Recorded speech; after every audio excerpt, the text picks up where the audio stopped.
un monde. RTGA, mieux qu'une chaîne, un monde.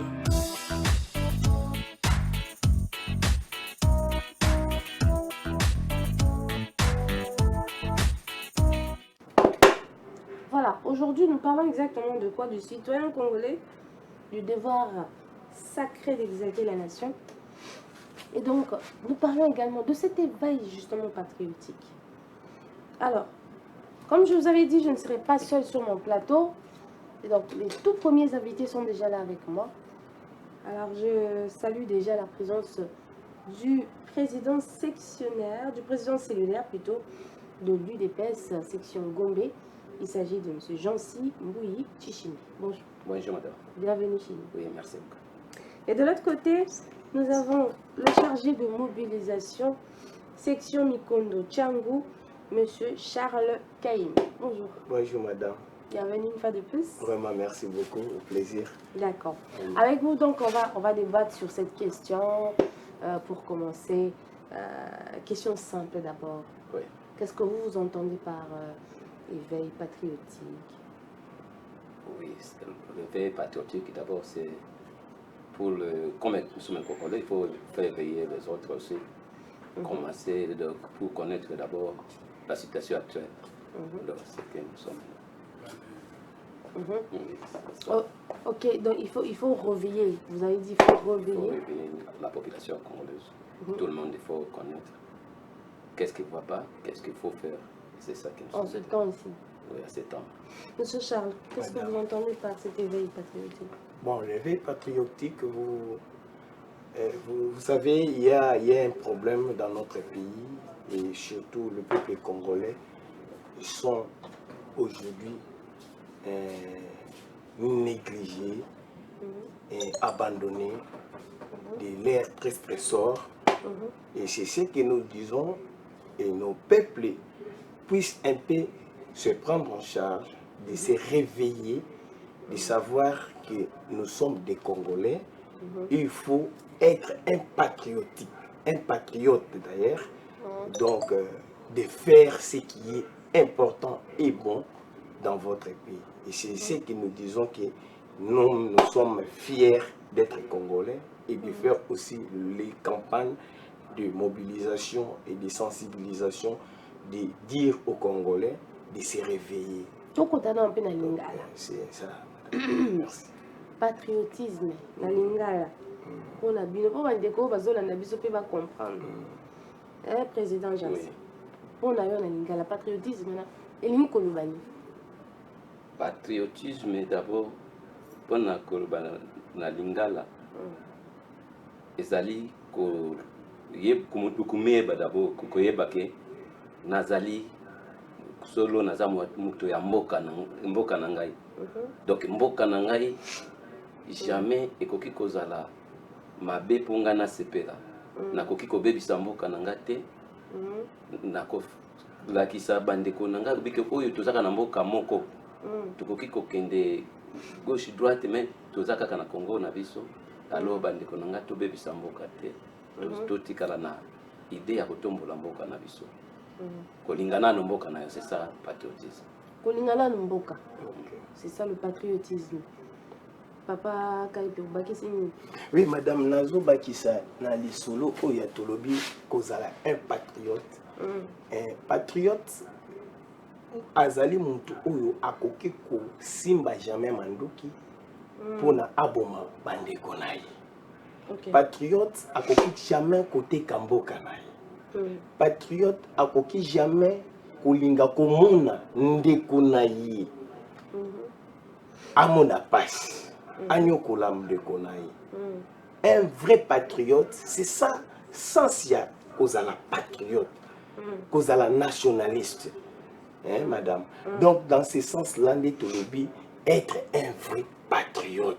Comme moi, là, vous me voyez, je suis congolais, je resterai congolais, je suis un patriote envers mes frères et mes sœurs et mon pays. Donc c'est ça, un patriote okoki kolinga jamais mboka na yo kufa. Okoki kolinga jamais au détourner ba bien ya mboka na yo. Okoki jamais kolinga Donc, on empoisonné bandeko na yo. Donc c'est ça, Makila, c'est ça, aux en Makila, comme notre président Félix Antoine Tshisekedi Tshilombo. Vous voyez, il est un grand patriote. Maman. Aussi, notre feu Etienne Tshisekedi Wamolo, paix à son âme, et reste de mémoire. Il était un vrai nationaliste, il était un vrai patriote. Tala, Tosali, 37 ans ou 38 ans d'élite. Totika Kosimba Mandou qui était pour la Toboma Congolais. Toujours pouvoir na biso na bic na papier. C'est ça un patriote.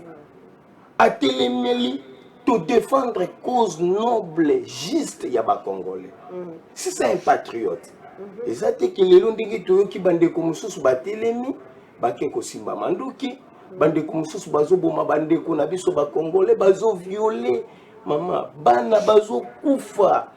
Ozomona makile tanga bazo sanguiner donc bakepe ko se comploter na ba pays mususu. Il n'est pas un patriote. Vraiment signification ou définition ya patriote nde yango na mama. Alors to simbi makasi bolobi définition ya patriote ou patriotisme. Eza patriote bobi eza lokwa moto aza na bolingo. Ekolo na ye azoluka ko défendre yango à tout prix. Et le patriotisme, justement, c'est encore ce sentiment-là. Surtout, tant que bande konde va définir la biso awa na kati ya babuku ya mindele, ba dictionnaire tolobaka. Le patriotisme est un sentiment partagé d'appartenance à un même pays, la patrie, sentiment qui en renforce l'unité sur la base des valeurs communes. Le patriotisme se définit comme l'amour et le dévouement envers sa patrie jouent un rôle fondamental dans le processus de l'unité nationale. Alors, le patriote, c'est celui qui adhère à l'idée de la patrie, qui aime sa patrie et s'efforce de bien la servir. Donc, qui bisous sur définition, il y a patriotisme. Il faut comprendre vraiment les cambours sur la lelo. Ils arrivent bon tombola. Un citoyen nyonso, il faut y avoir nani aza na kati ekolo. Les camboni ne singeli ya ça. Bon, n'attends autres à lelo vraiment.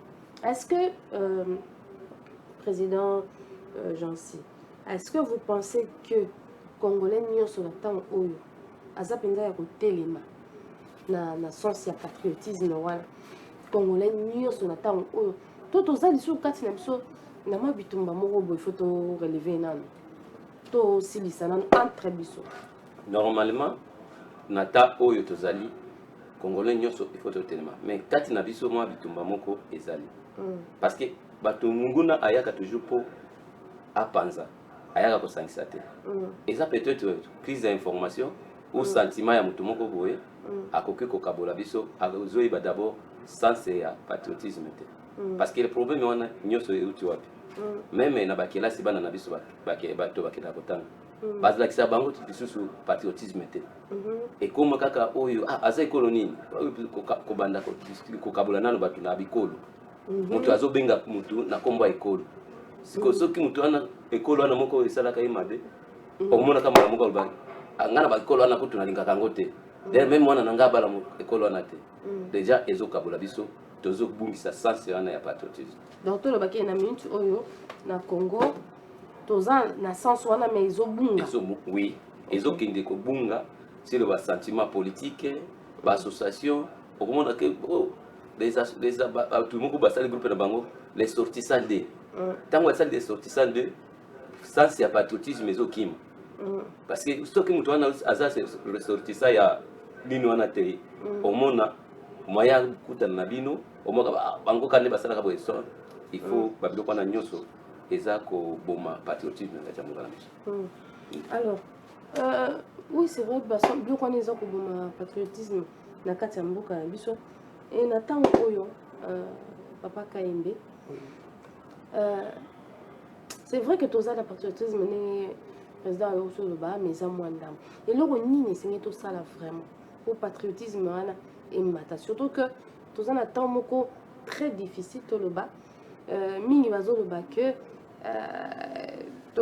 mingi bazoloba biso a toza na kini tozoyeba pasi ya bandeko baza na este te tozoko se contenter awa na komela tozoko se contenter awa na badanse mpona baninga bazolela mais biso a tozoko se contenter na pasi ya baninga tozoki pe te donc tozoko se contenter na makambo na biso eloko nini vraiment esengeli biso tosala po éveil wana ezala mpena makasi. Maman, merci beaucoup pour notre lisusu. Na utaliso eloko moko, il faut tous aller na bolingo. Ya biso moko ba congolais, pe na bolingo ya Congo na biso. Soki toza na bolingo ya biso ba congolais, na Congo na biso, okomona ke munguna akoya kokabola biso te. Problème o toza na mona Congo ezali, biso moko ba congolais to miyeba ba valeur o toza na kanango te. Congolais aza mutu ya lokumu, mutu ya limemia, mutu ya valeur makasi. Soki totie kaka unité nationale, totie amour, oyoyo, Etienne Tshisekedi wa Mulumba tikela biso. Ba père fondateur na biso nyonso batikela biso, ba père de la démocratie. Batikela biso yango bolingo même Vuluzi Kimbangu atikela biso ba congolais photo lingana. Nous sommes des bantous. Ndenge uti koloba likambu ya bandeko na biso na est bazokufa batu misusu bafandi na Kinshasa bazomela masanga bazobina na babar. Donc eza manque ya amour d'abord, manque ya humanisme moko boye entre biso to bungisi ba valeur wana. Il faut tozongela ba valeur na biso totika lolenge oyo tozo copier ezaleli ya batu ya libanda. Je rappelle qu'on est en direct, il faut que chaque téléspectateur qui nous suive attentivement et on n'oublie pas vos réactions. Les numéros sont affichés, donc n'hésitez pas de poser vos questions. S'il vous plaît, envoyez-nous sur WhatsApp. Merci beaucoup, madame. Nabanda Kolobake, il faut tozongela d'abord qui patriotisme, amour sincère na biso moko ba congolais. Tolinga pimboka na biso. Okomona ki makambo misusu tozoloba ekoya na pete pona mboka na biso. Mboka na biso eza mboka kitoko mama. Baye ya libanda nde bazoya kokosa biso moko ba congolais pona ko diviser biso, kokotisa biso na ba conflit. Okomona o ndeko moko atelemi alobiki o baye ya langue moko ya tribu moko bakomi koboma bango. Mais ndeko wana tant tokei munoko oyo zoloba neza langue nationale à biso. Et nous les Congolais, nous sommes censés dans nos 4 langues nationales, Congolais moko asa l'effort, il y a Ayokola Kikongo, Ayokola Swahili, Ayokola Chiluba, Ayokola Lingala. Okomona ke même ba infiltré ba okote la biso société. Tala ndinge eloko balingi ba ya kokabola biso ba Congolais. Ba kokite kokabola biso na est, mais balingi ba ya kokabola biso na ba tribu na biso. Ndengo yoki président uti koloba muluba na baluba mu Congo na ba Congo na ba Congo te eloko wana tozongela valeur ya Mobutu Sese Seko ebisaki biso tata be moko mama be moko monoko be moko biso nyonso toza uni toza la unité. C'est ça ce qui va faire la force de la République démocratique du Congo. Ndeko monimpe notre président actuel, président Félix Antoine Tshisekedi Tshilombo, azozongisa kaka biso na unité nationale. Alingi congolais tous à la uni. Maintenant le ballon, président Jancy, merci beaucoup papa Charles. Président Jancy, unité oyo tozo yoka, tous à la un. On était babenga fancy limité. Papa Tshisekedi de heureuse mémoire. En tout cas, unité oyo azobengela biso mpona yo eloko nini esengeli tosala bien eloko nini ezosala ke unité wana ezala nanu makasi te. Est-ce que eza parce que toza lokoso ya baintere moko boye? Est-ce que eza parce que mipepe mabe oyo eza na ekolo? Est-ce que eza nini esalaka biso bongo? Matondo mingi unité wana tozoloba oyo batikela biso epai ya bakolo to bakenda na oyo mpe baza lelo balakisaka mpe biso toza kaka na eloko moko komona nano moninga na nga mpasi oyo ye aza nango nga mpe nazala na mpasi wana tolongola basentiment égoïste parce que eloko lelo sentiment égoïste eza nini mokonzi ya mboka lelo aza na idée totombola mboka na biso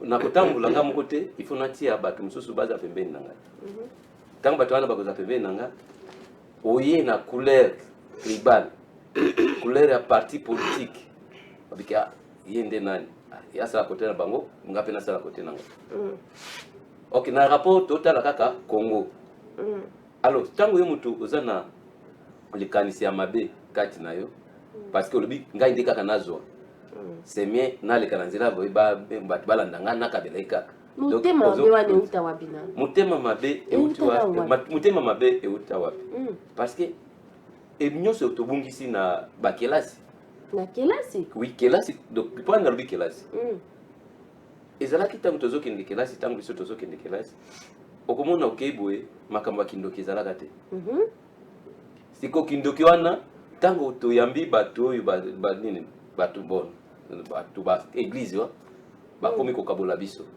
église toyambaki eza église oyo bakolon bayaki nango d'abord oyo bakolo bayeda yango bakoko na biso bandimela yango na fimbo na mondoki nsima nango donc toloba bango nde bamemi biso ki motema mabe wana motema mabe ye ayelaki biso oyo bakolo bamemelaki biso bayebaki na biso soki babeti oyo mbata litama oyo epesa koto mais tomoni kati na bango elokana baobomana baokata biso tozwi sikoyo ya biso moko awa na kati ya mboka na biso tobakisi ekomi kolia na mwana wana te aza ndoki azokabola sikoyo société ezovivre dans le calme te société tokomi kobanga sikoyo na kati ya société soki tokomi kobanga na confiance eza te ekomi ka soki oyo akoti tozomekola mingi caractère ya bato ya libanda oyo tobengi bamindele soki oye famille na ngai ezaka mwasi na ngai na bana na ngai donc totikala meme kotindaka bana bavacances epai ya bandeko alors nyonso wana mpona nini pauvreté na motema mabe oyo ezobenga gokindoki ebakisami na kati na bokabwani oyo basali ya nzambe bayi kokabola biso donc moi tolingana bakoti dossier parce que bango moko nano bayokanaka te bazoteya bango nyonso nzambe moko mais bokabwani par-ci par-là sikoyo biso bato ozoteya lelo moto akoki ondima ke ndeko naye moko boye azosouffrir na nzala balabala mais andimi akende kopesa dimi kuna yoka ndenge baza koteya yango afopesa moto na balabala efo oyeba ita dami na ye donc dimi mosusu ifale kopesa ndeko aza na pasi lokola toza na makambo wana te soki tokoye makambo ya dimi tokoma mosika tokobunga alors tozokende kaka biki mpo na bolingo na biso ya mboka tolongola kaka motema mabe kati na biso tozongisa bolingo na biso tozalaki soki mwana akei pa ya mama aleki akei pa ya noko ozobanga eloko moko te mais lelo ekomi okotinda kuna boya kozwa caractère ya mabe ya bana wana ozobloke bana na esika moko na yo nde confiance wana lokwa tozangi yango na kati ya mabota na biso même ata batie yo ministre okosala eloko moko te okolingaka otravailler na bureau na yo otiaka bandeko na yo nyonso batondi parce que olingi yo nde orécupere nyonso nzela na banana kolarge babombe mpa na bino moko po bondimanga kabo bino nde bapolitique bino nde boza awa bino nde boza lelo peut-être bofandi parce que peut-être ministère moko nano ezwami te to mwa kope moko boye honorabilité quelque part ezwami te mais ntango bamosusu ebele ya bino soki kaka bomati kaka dans les coulisses tozoyoka basango dans les coulisses bafini au moins 100 000 esili cause la nation abuo bien bino bapolitique bon madame naningiki na compléter na eloko olobi omoni d'ailleurs biso na parti politique na biso eza IDPS Union pour la démocratie et le progrès social d'ailleurs union wana imité na biso soko tali yango même na ba père fondateur na biso okomona ke IDPS toza parti tribalité et le preuve wana moni IDPS eza dans nos tout 26 provinces o lelo bakabola okomona ke na kati ya même il y a gestion et chef de l'État, notre président Félix Antoine Tshisekedi Tshilombo, malgré ça déjà, on a vu sur le sous na IDPS, mais notre autorité morale, on a vu sur la partie. Au moment où les lotins azosala dans toutes les provinces confondues tout autour naï. Alors, ce n'est pas du tout le baquet, mais biso ba politicien. Te bandeko o ba leka ki liboso na biso, nde ba memi biso na ba difficulté oyo moni. Okokende na ba bureau politique mususu lelo ou bien na ba bureau administratif mususu, okende okuta kaka langue moko nde lobamaka. Français. Non, même pas. Yo monité lelo yo, bazo lukande yango moni notre président Nabiso, c'est lui là où tu koloba Jean Simbu ya lobi ke soko landeli bien ba confession religieuse de muto ko kabola biso lisusu. Ba église. Tala lelo yo zo mona ba papa ya milimo atelemi pour alobela tribu monko nde bazo zala ma généraliser. Non mais attends. Nous avons dit que papa église bazo kaboula. Mais bon permettre ngana pe sa révélation. Hein? Papa église oyo ya tozui église parce président imoka bando sambela. Akabola ki batute papa Fayulu Zalaki wana, papa Nanga Zalaki wana. Pasteur akabola ki ba monte. Maman, na lobby ba église na biso o to lobby ba yela biso ba église ya ba mon pays. Tala lelo nde bazo kabola biso ba congolais. Balingi unité nationale te. Balingi kaka bango kaka nde bazala, bango nde bazala. Par rapport ya ba église mususu tozolo bandeti ba kimbangiste, soke pa bande ko na biso ya ba kimbangiste okuta unité zali. Amour sincère ezali.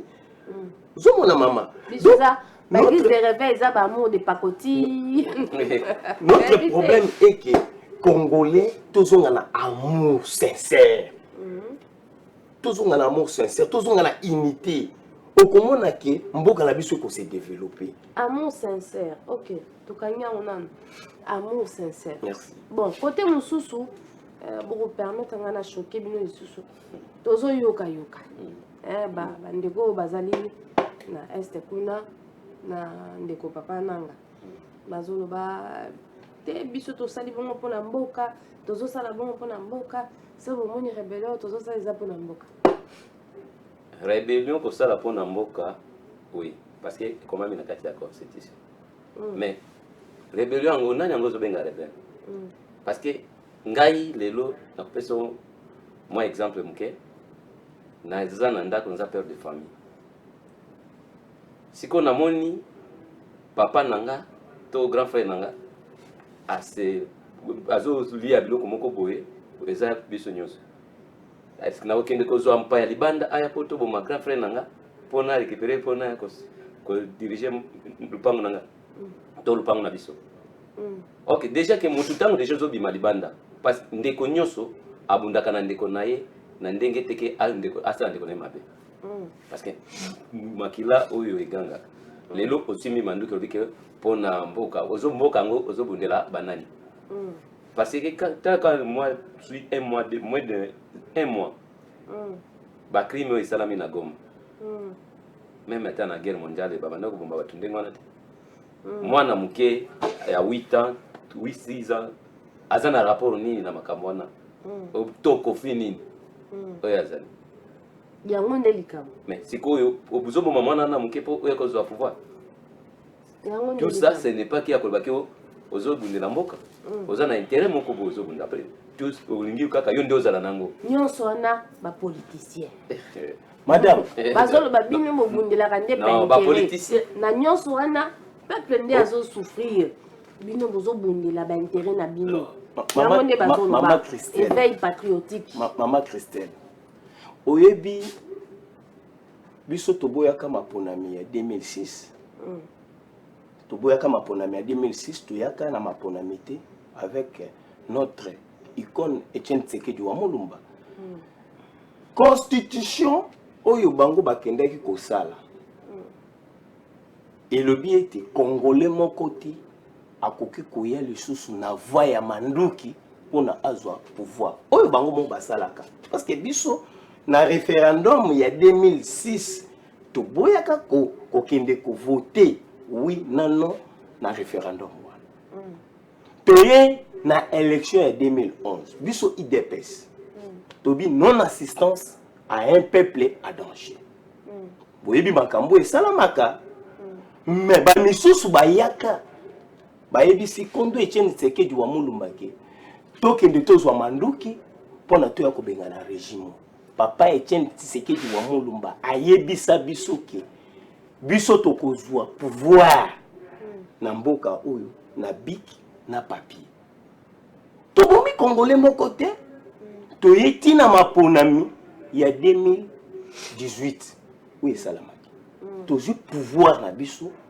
na papier na bic mais lelo yozomona bandeko bango moko basalaka constitution wana bavotaki constitution wana ki tokokendaka lisusu na mutu moko te akoyaka lisusu na pouvoir na Congo na mandoki lelo yozoyebisa biso nanga asali rébellion na est pour na aboma ba congolais pour aya kozwa pouvoir na mandoki maman nanga zaki président Séni chaque d'abord kozala président Séni oyebi il faut au katanteleka ya kolobaki na ko servir mboka na ngai na vérité na bosolo cela veut dire et c'était que oya ke loko simba manduki pour que oya ko boma ba congolais pour ozwa pouvoir na 2028 il y aura les élections donc il na vo wana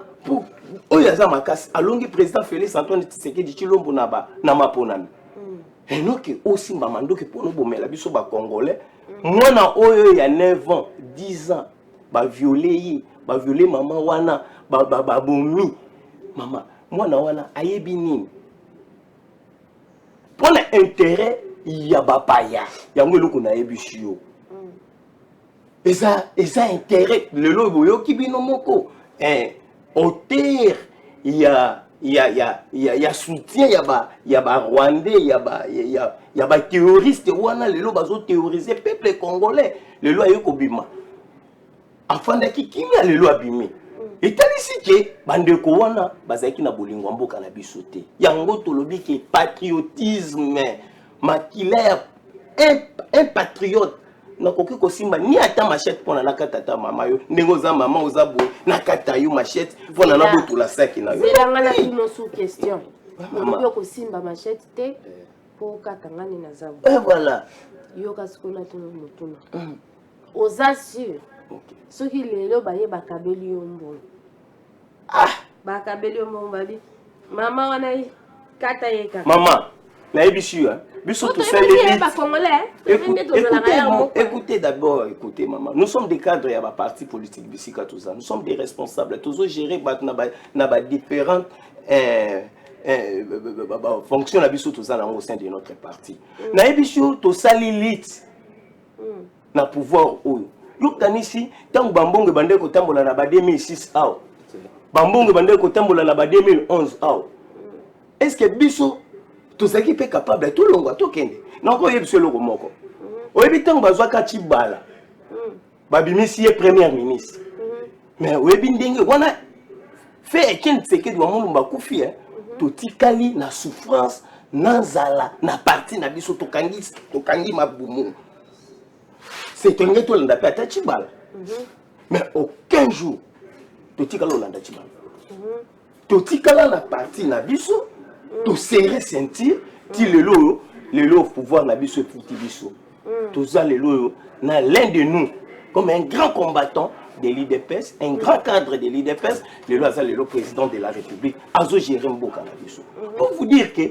biso to landa bambongo te ndingo moni bandeko mususu lelo batiki patriotisme c'est ça être patriote zo landanga mama donc to sali lit oyo ya pasi nde lelo toza na pouvoir bango pe bazala ba opposant ya solo ya kosimba mandoki te basala opposition il y a 25 ans il y a 12 ans il y a 10 ans même toza na 6 ans na pouvoir toza na 6 ans mais batu bakoti zamba batu basimbi mandoki pona baboma ba Congolais maman 8 millions de Congolais bakufi yebisanga na CPI. Dossier Yangoyo. Dossier Yangoyo.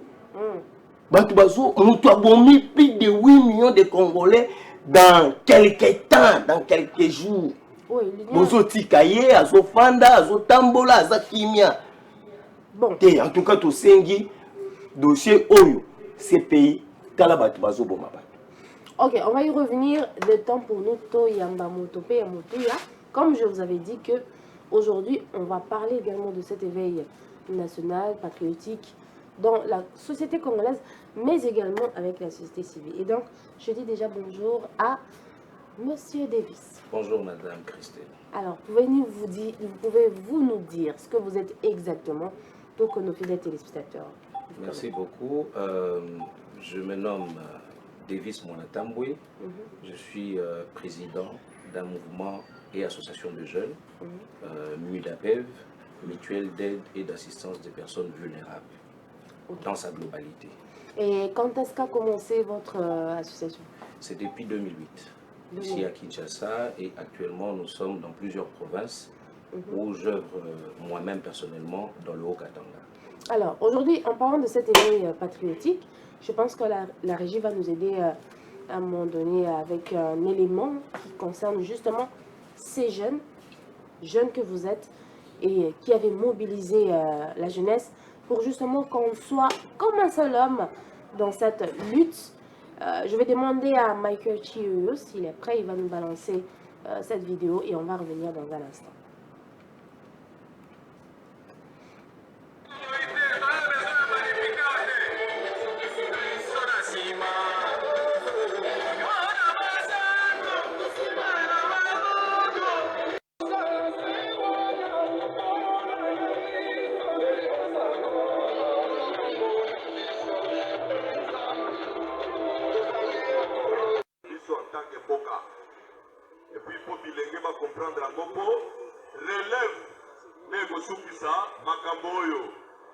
Lumumba lobi po Congo oyo ezala indépendant, po Congo oyo ezala libre. Il ne faut pas toloba jeunesse ya Mulumba, jeunesse ya Mukongo, jeunesse ya Mungala, jeunesse ya Muswahili. Village d'origine nanga ina benito oyo na ndako na biso ya famille me babandi wana batie état major na bango batumbi bataba basali ba conséquences.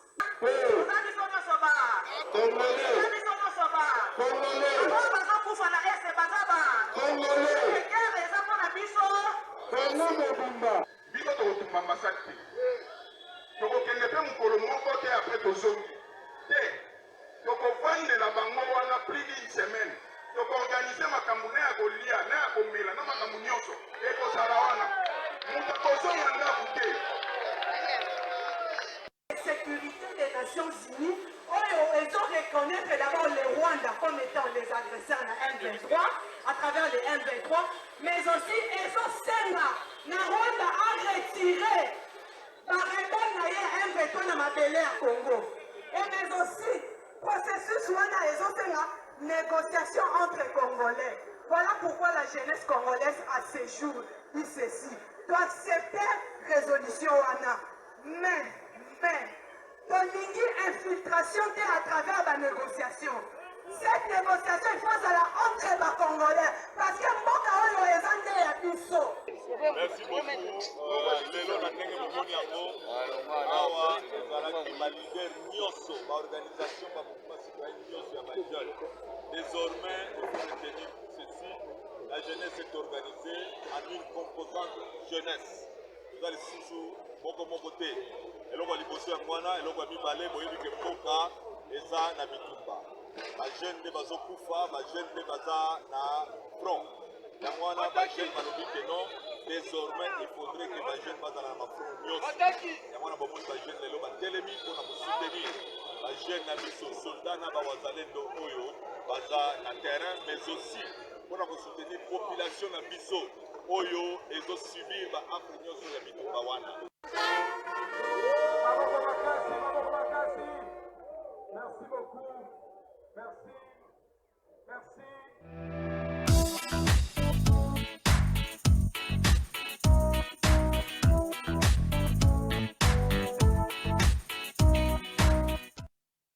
Voilà, nous sommes de retour sur ce plateau de Carrefour Société.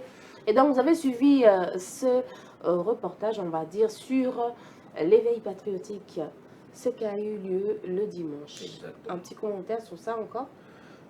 Oui, tous les leaders de mouvements et associations de jeunes qui sont reconnus au niveau de la République, nous nous sommes réunis, on s'était dit qu'on ne peut pas rester bras croisés par rapport à ce qui se passe dans notre pays, étant donné que c'est la jeunesse qui est en avant-plan, c'est la jeunesse qui est là au front, en train de tomber, en train de repousser l'ennemi, en train de subir. Il y a le jeune, il y a le femme. Alors nous nous sommes dit, nous devons sensibiliser tous les jeunes, tendances confondues. Là, vous avez vu, il n'y avait pas de drapeau de parti politique, parce qu'on s'est dit, même dans des partis politiques, il y a des jeunes. Mais s'est retrouvé là, c'était question d'être jeune. Ok. Voilà. Alors, voilà, vous avez suivi le résumé, Oui, parce qu'on va revenir avec vous. Le temps pour nous de voir encore ce que ces jeunes ont fait. Et donc, Chie va nous aider encore avec un petit commentaire sur quelques images là. Et il s'agissait d'une rencontre, justement, voilà, nous sommes à la Senco. Il s'agissait d'une rencontre entre les jeunes et la Senco et le CC. Et donc, ici, vous avez parlé de quoi exactement ce jour-là? Oui, il était question, parce qu'elle a eu à consulter plusieurs composantes, les politiques, la société civile. C'est vrai que la jeunesse aussi fait partie de cette société civile, mais nous avons voulu que la jeunesse soit détachée, soit une composante à part entière pour mener ses actions. On vous sentait révolté ce jour-là. Hein? Oui, exactement, parce qu'on avait l'impression que la Senco avait déjà fait un travail et voulait juste nous emballer dans ce travail-là. Or, il n'est pas question de ça. Nous voulons apporter notre contribution intellectuelle par rapport à ce que la Senco est en train de faire. Nous louons l'initiative de la Senco, mais nous voulons être partie prenante, nous voulons être acteurs. Voilà, c'est ce qui était l'objet de notre révolte ce jour. Et après ça, est-ce que vous avez pu avoir des résultats concrets? Exactement, nous avons très bien chuté avec la Senco, elle a pris en compte nos desiderata. Et là, déjà, je vous informe que nous sommes en train de travailler côte à côte avec eux. Ok. Et donc d'ici là, on a parlé de certaines commissions que vous devriez intégrer. Oui. Et y a-t-il des jeunes qui sont déjà en train d'intégrer ces commissions? Si, il y a plusieurs jeunes qui sont déjà dans des commissions, comme Don Okomo Nyumbe, il est dans la commission diaspora, Mukenge qui est dans le conflit intercommunautaire, moi je suis dans l'art et sport. Et il y a plusieurs jeunes qui sont déjà dans différentes commissions. Papa, président, dans un lieu. Oui. Bon, Aïza affaire ya Mboka. Est-ce que, blague à part, au moins une image, mais est-ce que vous sentir l'implication pendant à jeune? Oui. D'abord, on a félicité l'initiative. C'est très bien. Il faut battre des Gosso. Nous savons notre jeunesse. Quand on dit jeune, jeune d'abord c'est la tête. Il faut s'organiser. Parce qu'il y a beaucoup de gens qui sont jeunes, mais pomba, mais jeune côté à venir. Aujourd'hui, je suis jeune, demain, je serai parent. Donc, c'est ça une bonne initiative. Mais c'est très bien. Mais l'initiative est la Sumaya Senko. Il n'y a pas place de manipulation et bimaka. Parce que l'idée n'a pas la bonne. Mais il faut tout ça la boy. Sponsor, parce que moto ya pesa kabatu moyen yenda dirija kabatu nyoso. Bon, est-ce que Mbappé c'est bon moyen? Non, je ne dis pas ça. Parce que jeunesse et pas organisation, financement. Parce que je peux vous donner l'exemple de Filindi et de Lucia. Alors, Babimaki, façon Babimaki. Or que Mbonge Banda Gouta quelque part. C'est comme ça que. Merci beaucoup. Merci. Donc, Nengeza Boye, on peut dire que vous êtes en train de prophétiser indirectement sur les mouvements des jeunes et avec justement la présence de leur président ici, que le bac était que on peut risquer ou risquer, à la paix motiver et puis lâcher. Vraiment, merci beaucoup. Nous avons encouragé d'abord de connaître mobile jeune, qui est monsieur Davis. Davis, monsieur Davis. Ok. Vraiment, initiative Bozu, puis courage au Bozu. Vraiment, c'est bon. Ils ont mal mingi. Parce que ils ont prophétie à notre icône, Etienne Tshisekedi Tshilombo. Tozonga kaka na Tozonga la prophétie oui, aloba bino bilenge nde bokotelema mpona mboka na bino. Pe bino bilenge nde bokokamba mboka olobi. Alors, tozosepela na bainitiative na bango. Na courage au bazo. Nde pe biso pe tobundelaki. Biso ebi jeunesse ya IDPS nde batumba biso na permanence na biso. Ba jeune na IDPS. Alors, on a autant les sabitumba oyo tozana ngoti lelo, yango tozo féliciter notre ministre des Transports, Papa Jean-Pierre Mbemba Gumbo. Papa Telemi pour mobiliser ba jeune ya Mongala, ba jeune ya Grand Équateur Mobimba. Ah voilà besoin moi parrain. C'est ça. Pas politicien. Non. Pour que les jeunes s'adhèrent massivement à l'armée na biso. Nde yango moni pe même biso ba jeunes na biso mingi à force du progrès. Ba ke ko adhérer mingi lelo na même il y a ligue des jeunes na biso. Donc c'est ça. Mais to ko linga te ndo yoki yango le camp président oti ko loba awa. Oyebi ba jeunes na biso o ba kenda mingi pa batata na biso soit disant milimo to benga ba batata milimo. Ba papa na biso SNCO, ba ECC wana tout ça. Yango moni bandeko na biso ba filimbi na ba lusha. Oyo ka su ba mouvement na ezalso na ba impact makasi. Financement ko yi. Financement. Toyebi ba mbongo bisike banda ko. Ozomona lelo yo ndenge moni de ba bandi ko sanctionner bato ba bandi ko financer même ba groupes armés wana. Ce sont des jeunes non? Ba ye ba zui ba jeune na bato na este ba na belé ba kufi. Oyo yebi na elo côté ba ye ba pesi mbongo ba financer spécialement manduki ake rondo bo mama bato kendo sala boss. C'est ça. Mais lelo yo mama na yebisho comme mbongo wana place bande ko uta. Ba bandi ko bloquer bango. Mbongo ko ya lisusu te. Okomona même ba jeune belé to ko sepela bazonga na ba parti politique na biso. Bisiko ba école du parti ezali. To former le sous ba jeune. Ozomona nde eloko tozala ngo susi oleke ezala biso toza ba filimbi ba lusha soki ba nini ba troisième voie. Président Davis, merci beaucoup, M. Charles. C'est ça, c'est là. Vous voyez qu'il y a quand même des... Il y a des pensées autour de vous, de vos actions. Est-ce que vous-même, vous vous sentez en train d'arriver au bout de ce que vous visez? Parce qu'il y a une réalité dans le cas du Congo, exactement. D'abord, il faut que je puisse éclairer les lanternes de mes frères avec qui je suis sur ce plateau. Les mouvements et associations de jeunes vivent des dons, vivent des cotisations. Ce n'est pas que nous avons un homme politique derrière nous qui nous finance. Non.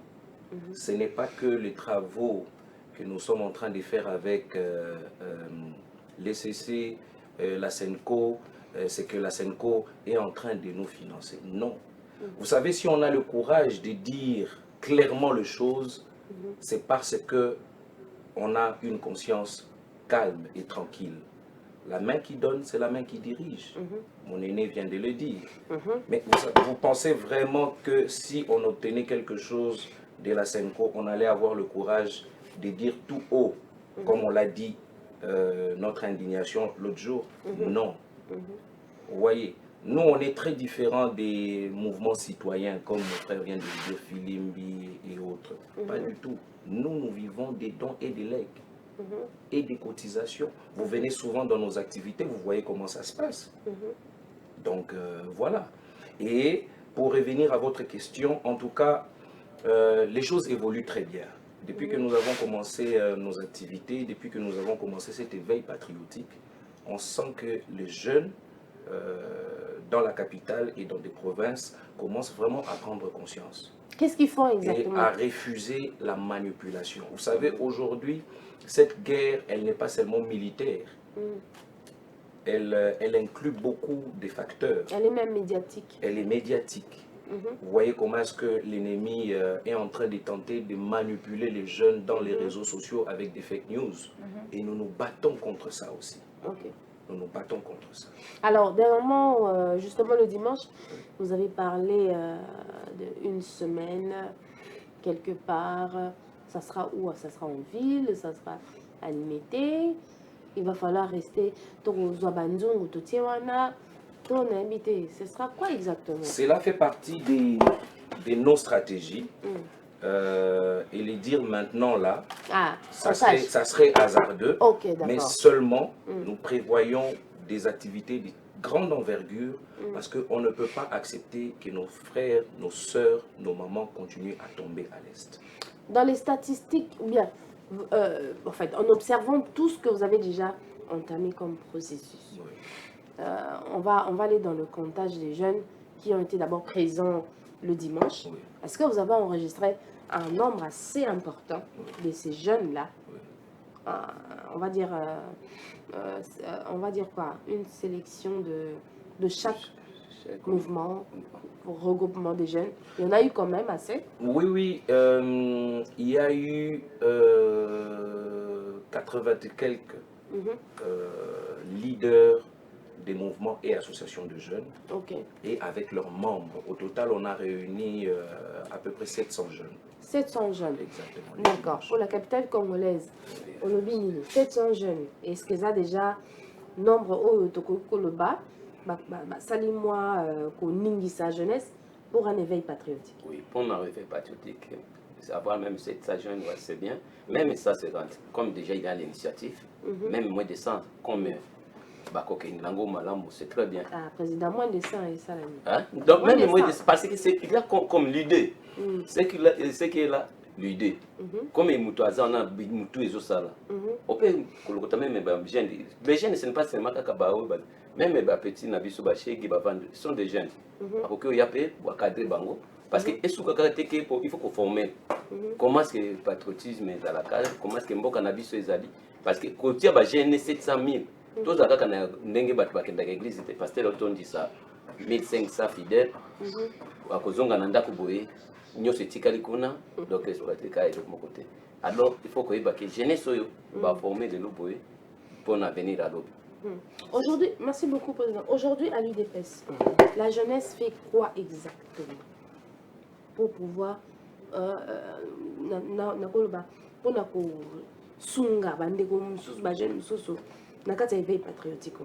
Voilà.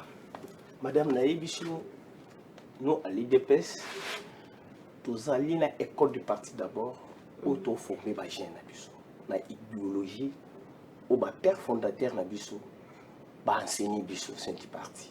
Et c'est pour cela que tous hôtels Sabino que le jeune de l'IDPS, nous sommes sereins, il y a défendre la patrie Nabiso. Na niveau nyonso même prix du sang. Oui, et effectivement il y a un moment voilà aucune démarche c'est ça on se dit quand même la vérité. Hôtel Sabino Valérie IDPS Hôtel Sabino ba combattant ou ba kufa ou ba se sacrifier pour na Congo oyo. À l'époque, tous les banani, tous les dictateurs dans Mboka na biso. Alors pour vous dire que jeunesse ya IDPS, nous moni bande ko na biso mingi surtout na ba parlement de na biso, même na ba communication na biso zomona toujours ça là. Ndi toujours boma likambo ya fake news. Ozomona ke le loyo ba internet et kotisi lukuta ya makasi. Et si ce n'était pas la jeunesse de l'IDPS, tout les mapons hôtel sa peuple congolais, biloko zomona eza lukuta. Mbele le lutu les bati jeune angeko ko zalana idemi. Zana natuna. Pour amour patrie pas la jeunesse de l'IDPS. Car la jeunesse de l'IDPS. Non. Bon, ceux qui n'ont lobby jeunesse à IDPS parce que tout ninga mutuna, qu'est-ce que vous faites en ce moment? En ce moment. C'est ça. Et la réponse n'a pas su qu'il y a hôtel ici. Voilà ce que nous sommes tentés de faire. D'abord, tout l'ongoli ba jeune et belé na ba fake news au babande kopé ça na ba au ba opé ça ba jeune misusu mbongo pour que ba koti ça information lukuta mingi na mboka na biso. OK. Alors, nous sommes le défenseur d'abord.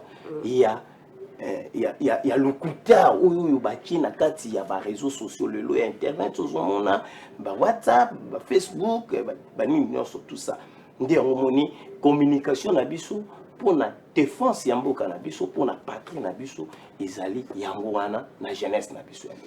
Président Davis, oui. Merci beaucoup. Merci madame.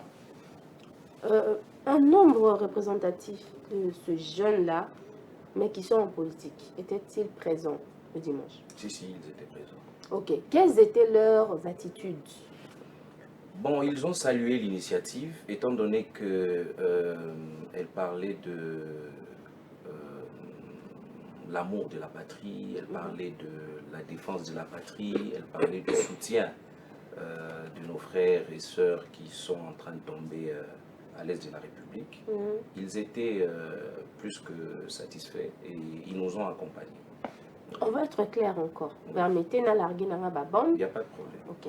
Entre nous les jeunes, on sait très bien qu'il y a certains, il y a certains, il suffit caca, il a mis ça 50 000 $. Ok. Est-ce que vous soupçonnez ce genre de jeunes-là? Banda Bobandi, mouvement, la Bino et tout ça. Est-ce que vous arrivez déjà à détecter? Et qu'est-ce que vous faites maintenant pour ôter cet esprit-là dans leur tête et parler réellement de l'éveil patriotique? Pour être franc envers vous, ces genres de mentalités ne manquent jamais dans les milieux de jeunes et même dans le milieu de nos aînés, hein, ça ne manque jamais. Mais ce n'est pas pour autant qu'on peut baisser les bras. Nous passons par des séances de conscientisation, des formations pour essayer d'enlever cette pensée de pouvoir céder à la manipulation. Donc voilà, nous nous conscientisons pour mettre de côté cette façon de voir les choses. Congo, les jeunes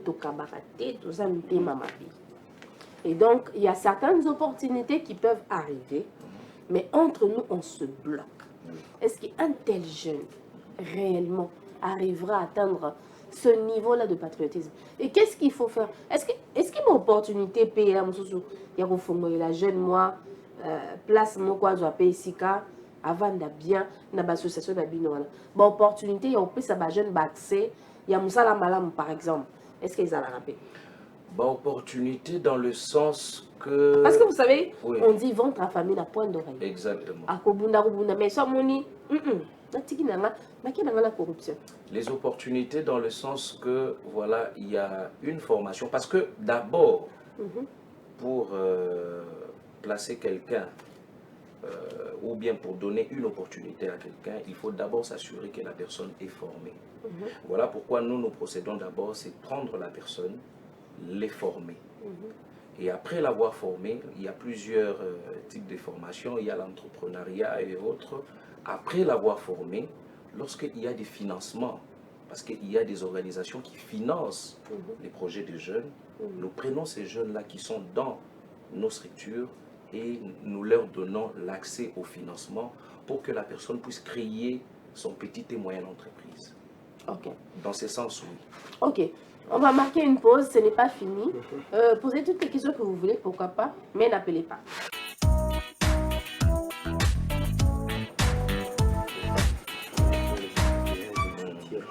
Voilà, nous sommes de retour sur ce plateau de Carrefour Société. Et donc, nous étions en train de parler de cet éveil patriotique. Nani boza ebele, bozo la nabiso, nalobaki na kokanga muna kote, na obimisa. Onyo zofona bimisa. Connaissez déjà ba ndeko la misa politique a toyebi bango. Ya mon babungaka, bakina ko corrompre ba jeune, toyebi bango. Mais tous on a besoin to la muka biso nyonso. On va pas se déchirer entre nous. On connaît nos faiblesses.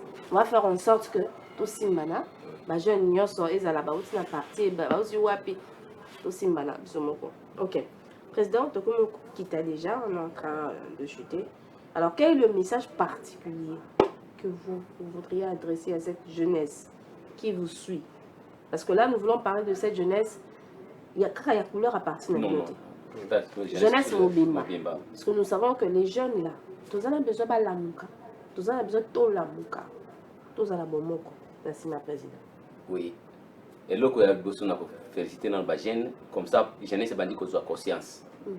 comme conscience ebandi kolamuka eza lokola moto azalaki na se ya pongi balamusi ye bipe akotambola mbala moko te il faut apaiement pour azwa siko marche comme bazwi babandi déjà kozwa marche eza jeunesse ya manipulation te to eza jeunesse moko ya bakati toza bagene mpona nzoto mais eza jeunesse même na cerveau ntango jeunesse ekoti na cerveau ozwi jeunesse na yo ce n'est pas parce que lelo okomona bagene ebele comme batila biso ba distraction mingi ba pari foot mona batondi ah biso ba jeune ça ce n'est pas jeunesse wana ekota msambo ekola msamboka jeunesse ya koyeba ki mboka oyo parce que il y a de langage en termes quinoise comme ah mboka ngo so tozuka comme boye fona bimanga kende poto tu vois les kamwa poto wana des oboma pe mais que ah viona so ndinga zo sala na boye so ki ngado na buki na ngana kei mboka ngo kaka bango bayibaka. Tout ça c'est parce qu'en fait ça, le problème ce n'est pas que kolbake jeunesse azaka kolbake korapela kama bebe bango pe bayibaka nga peso na moni na tamboli nanga parce que ça ce n'est pas jeunesse jeunesse ba que non mboka oyo même ata basali mkoloboni na kotika toujours congolais pe na ko déplacer ka mboka na ngata. Mais il faut que ce jeune là ait une bonne raison. Oui, et comment une bonne raison d'accepter. En fait, mais oui, oui, allez. Oui, oui, oui. Jeune, on a une bonne raison. Parce que oui, c'est vrai, amour de la patrie, Talana jeunesse. Oui. Na tracé nanga. OK. Formation à jeunesse, c'est nanu ya ligoso zali. Gratuité d'enseignement. Konzomona nanu. Parce que l'éducation est à bas âge. Tant que babandi ko éduquer moi na ti ba âge moko bosiko akole comme ça ba rappel siko okomona ezate ke o jeunesse buka mboko ko vanda na wata ata tongo za mona muke mwana nga ko vanda ka wate omona mwana na akokola pe na éducation na ko sala pe eloko mo mais tango ebiki mabele o ata na kufi wapi na kende wapi na ko zonga mabele nanga na ko kende exilté na ko kima loko moko te parce que za mabele parce que mutu azala ka na sengote na mboka mpaye ato somi ba passeport changer nationalité okosuka kaka un jour mo ba zonga na mboka no ba boto yoto. Alors c'est ça jeunesse, ce n'est pas que jeunesse c'est tous aka ko beti pari foot zo mbongo na pokwa okebela masanga obike na zo mbongo fele abande kwa winner. Ça le problème jeunesse c'est très bien mais jeunesse ya pari foot. Merci beaucoup président. Merci. Monsieur Charles, madame. Et pour vous, quel est le message particulier que vous avez pour cette jeunesse? Vraiment ngala oyebisa kaka jeune aza d'abord non fier pour na mboka na ye. Mboka oyo eza mboka kitoko mingi onzamba pesi biso nde yango moni to encourager bandeko na biso bazala corrompu te omoni eloko ebomi jeunesse na biso eloko ya liboso so totali baannée passé des années donc tous ces années là eloko ebomi ya liboso jeunesse eza itite yango moni avec notre président Félix Antoine Tshisekedi Tshilombo asali effort asali nyonso pour que jeune azongela kaka par exemple à tapant de l'école. Yango moni a instauré qui d'abord système ya gratuité enseignement primaire. Alinga qui comme à la secondaire et comme à la université.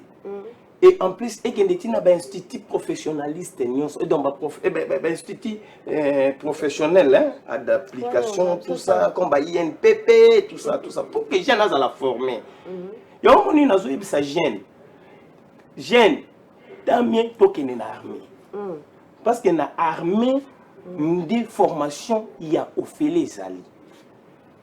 Jeune bako sabinoté meilleure société koleka ba société nyonso lokola armée na mokili ezalaka te parce que okoyokola mécanique na armée okoyokola maçonnerie na armée okoyokola menuiserie na armée okoyokola même médecin même ba médecin bazobima na armée na yango ama zela na silesa na mobiliser jeunesse c'est ça éveil patriotique yangoana le loso qui tozui ba jeune ebelé au sein de notre armée nationale batu bakanisa te que armée o eleka ki akala nde yango lelo président Félix Antoine Tshisekedi Tshilombo alinge zala ndenge armée o eleka ki ezaki armée à infiltrage et il y a infiltration. Il y a infiltration, ben infiltré qui biso.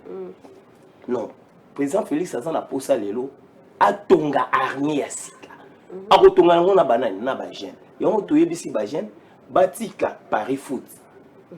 bagene batika winner bagene otika bazododo babiloko ezangi mutu na makolo mes chers jeunes tokende biso nyonso na service national lelo tala bana oyoyo bazalaki bagene lelo bakomi babatisere bana bakuluna mais oyebi régime passé o lelo alingi apesa biso leçon tomona awa baboma bagene bagene kuluna wana baboma bango mais coup de chapeau avec le général Kasongo Kabwi azui bagene lelo a formé bango bakomi babatisere lelo ekozala na école mon côté sans banc bagene lelo bakomi opesa na baécole baban donc eza baeffort ya président Félix Antoine Tshisekedi Tshilombo na vision na ye oyo aza nango mpo na jeunesse congolaise yango mpe azobanga masasi oyebiseni formation militaire mama ezala na motu nyonso akendaka guerre te ntango nalobi ke bagene médecin babima bagene bainfirmier bazobima meme bagene tolobi kaka mibali te na ya basi lelo ndeti epai na biso na tiango soki oke kotala bana basi mama okomona mwana ya 16 ans lelo akomi na grossesse epai na biso na tiango ezosala na pasi oza politique yango tozodénonce te madame tozodénonce eloko mosusu mpe tozolobela eza nini parce que il y a un problème mpe ya baélectricité na bamilie na biso wana nde yango ozomona ke problème ezozala jeune azozala informé te parce que au moins il na momo tout ça na plateau télévision non par exemple pas la mikondo couré ezalité na mayenge le couré ezalité est-ce que ça besoin ya courant to koko réunir pe ba jeune lobby to ça la kayango mais na réunion na biso ya jeunesse chaque mercredi o to za la kana na section na biso OK to ebisaka bango eloko to mobiliser ka jeune yango moni ba message na biso to komo lekana na ba itonde minene boye pour que les jeunes bayoka sikombela na biso. D'accord. Merci beaucoup, Monsieur Charles. Et donc, on va finir, je crois, avec Monsieur Davis. On devrait avoir une dame, mais malheureusement. Alors, quel est votre message pour cette jeunesse au moment où nous nous préparons, au moment où nous traversons cette situation? Voilà. Permettez, Madame Christelle, j'aurai deux messages. Voilà. Un message pour les jeunes et un message pour nos aînés politiques. D'accord. Aux jeunes de la République démocratique du Congo, qui vous regardent là, je vous demande, venez nous rejoindre dans cette lutte. Totelema poto défendre ekolo na biso. Mboka oyo bakoko mutu batike la biso, biso pe foto tike la bana na biso. Monguna akoti tina kati ya mabele na biso. Venez nous rejoindre, tokota na kati ya armée et puis to défendre nation. À nos aînés politiques, nakosenga na bino bocha ba ego na bino pembeni. Bocha ba différent na bino pembeni. Vous avez beaucoup fait pour ce pays et nous voulons aussi entrer dans la gestion de la Respublica poto la qui s'appelle de quoi est-ce que nous sommes capables. Mboka eza menacé. Nakosenga na bino ba ene na biso bosala neti opposant sud-africain. Tangu ba toucher président de la République sud-africain, l'opposant, son opposant farouche, il a tapé du poing sur la table, il a dit qu'on ne peut jamais vous permettre de toucher au symbole sud-africain. Parce qu'un président, c'est toute une institution. Voilà comment est-ce que vous, nos aînés, vous devriez vous comporter. Bochabagour menabino pembeni, to sangana, to bunda contre Monguna, contre Paul Kagame, qui a longtemps fait couler le sang de nos frères et de nos sœurs Nagoma. Soki litoi ezoyo kapasi, nzoto mobimba eyoka kapasi. Nous devons cesser de dire que guerre ezana Goma, guerre ezana Congo mobimba. C'est ça. Parce que Mongala, Moswahili, Moluba, Mokongo, toza tata moko, mama moko. Toza peka kana ekolo moko. Voilà le message que j'ai. Merci beaucoup, Président Davis. Et donc, c'était un bonheur, un plaisir de vous avoir sur notre plateau. Merci. Mais je serais méchante si je ne lisais pas le message de l'un de nos téléspectateurs qui nous suivait depuis Bunia. Alors, il s'agissait de qui disait, voilà, il s'agissait de E. Comment on est qui pardon, comment on est qui Enanga. Inanga, ok. Enanga Mboyo Prince qui nous a écrit. Bonjour madame la journaliste, je suis à Bunia en Ituri. Madame, l'amour de la patrie n'est plus dans le cœur des Congolais. Regardez ce que Nanga a fait. Et il est parti prendre les armes contre son pays pour son propre intérêt et celui du Rwanda. C'est Prince Enanga. Prince Enanga, merci beaucoup. Je pense que vous avez eu le temps aussi de suivre les réactions, les interventions de différents acteurs qui étaient sur ce plateau. Et donc, je pense qu'avec vous, on est ensemble pour bouter hors l'ennemi de la République démocratique. RTGA, mieux qu'une chaîne, un monde. RTGA, mieux qu'une chaîne, un monde. RTGA, mieux qu'une chaîne, un monde.